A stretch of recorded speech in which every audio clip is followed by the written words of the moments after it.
One of the most important figures in human history is Jesus Christ, or if you prefer, Jesus of Nazareth. This iconic religious figure, who serves as the focal point for the 2.3 billion followers of the religion that bears his name, has been celebrated in art, music, literature, and prayer in the 2,000 years since he lived and died. However, for most of those 2,000 years, just about everybody who has said his name has pronounced it wrong. This is because Jesus did not speak modern English, nor did he speak any language spoken by all but a handful of people today.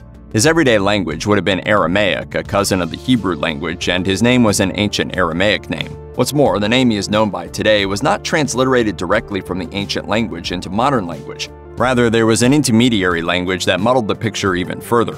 When you are saying Jesus' name in modern English, what you are saying is actually the English approximation of the ancient Greek transliteration of an Aramaic name, since the New Testament was written in Greek. Therefore, it looks and sounds different from what his mother would have named him.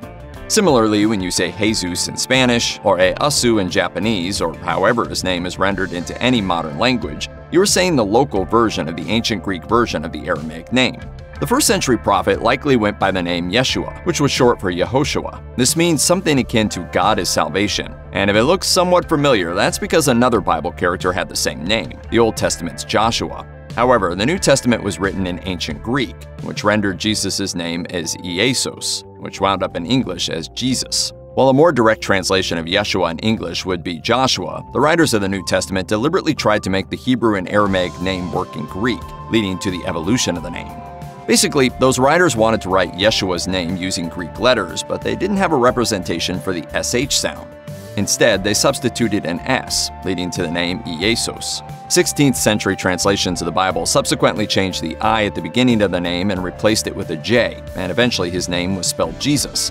There's no real explanation for exactly why this replacement happened, other than to say it had largely to do with transliteration, or changing sounds and letters from one alphabet to a separate alphabet, like a square peg in a round hole.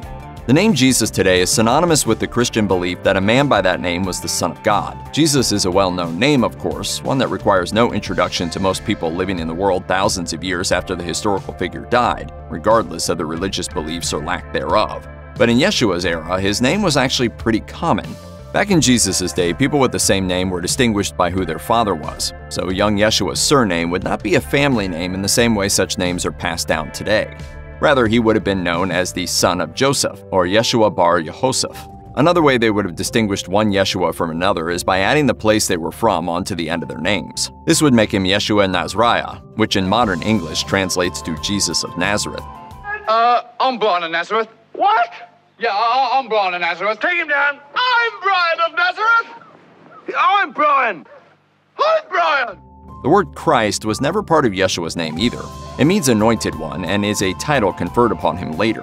Amidst the backdrop of all this is the question of whether calling Jesus something that sounds only vaguely like his actual name is disrespectful or even sinful. Indeed, some Christians vehemently believe that he should be referred to by his original name. However, Christendom has largely rejected that view, arguing that one's salvation is in no way tied to how Jesus' name is pronounced. Jesus or Yeshua, it's all good. Check out one of our newest videos right here. Plus, even more grunge videos about religious history are coming soon. Subscribe to our YouTube channel and hit the bell so you don't miss a single one.